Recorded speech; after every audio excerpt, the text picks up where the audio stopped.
A lot of times when we start working with a new client, one of the questions they ask is whether they be a doctor's office, a chiropractic clinic, or a weight loss franchise, what should their metrics be? What are the expectations? So we normally walk them through what we work with on a daily basis. And I'd like to walk you through that today.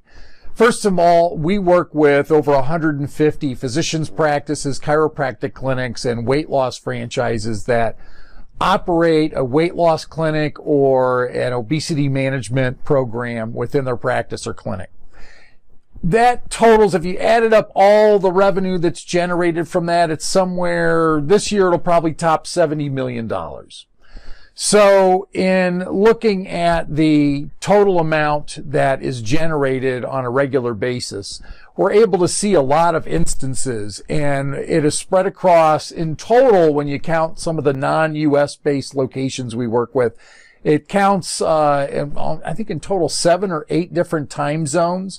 But for those of you in the U.S., we're in every corner of the United States. I mean, there's no region or market that we don't already have experience with. So how does that $70 million in revenue translate? It translates out to about $80,000 in the average clinic, somewhere in that neighborhood. I mean, there's some low lows and some high highs. So I'll throw out the typical lows and the typical highs and say the average clinic generates about $80,000 a month in revenue that we work with.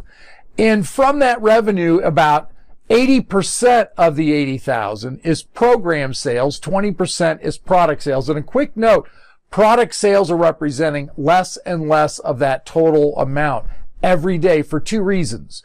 Smart weight loss industry individuals recognize Amazon is going to own the nutritional supplement space real fast. So if you've not begun to migrate away from a dependency on selling nutritional supplements of one kind or another, you need to either wake up to the reality of it, or you're going to be left with your hand out waiting for Amazon to send you a royalty check, and that ain't going to happen. So $80,000 in sales, 60,000 of it, let's say 70,000 of it is program sales. Then the remaining is product sales in the average clinic. About half the revenue generated is coming from referrals.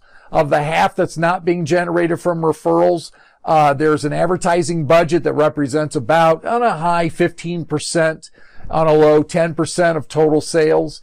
And those revenue numbers are being generated by leads that are being all over the board. And every market is a little bit different, but I'll say as a generality, about 20% of it comes from traditional advertising.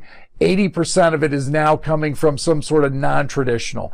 Non-traditional could be Facebook advertising, Google AdWords, pay-per-click programs, ClickFunnels, you name it. It could be flyers. It could be, events that people are attending, and generating that. And as well as we have a program we piloted a few years ago, a business liaison, and that person is generating referrals from doctors' offices and from businesses that have a specific number of employees. So to kind of put it into perspective, $80,000 a month, 80% of that's coming from programs, 20% is coming from product, half the business is coming from referrals, the other half is coming from both a mix of traditional and non-traditional media.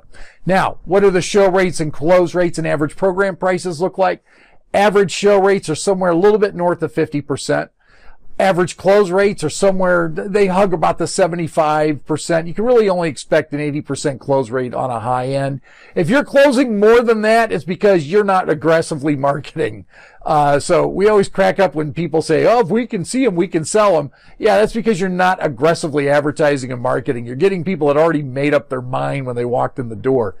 The average program price is jumped over the last couple of years from somewhere around $1,300 to we're almost at the $2,000 mark from a survey we just completed a few days ago. So it's hugging around the 1900 mark, somewhere in that neighborhood.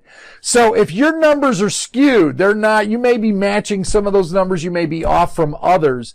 If you'd like more information on how you can get more closely aligned with what's going on with the norm, click us, call us, reach out to us. We'll have a conversation with you to see if we can help you. Have a great day.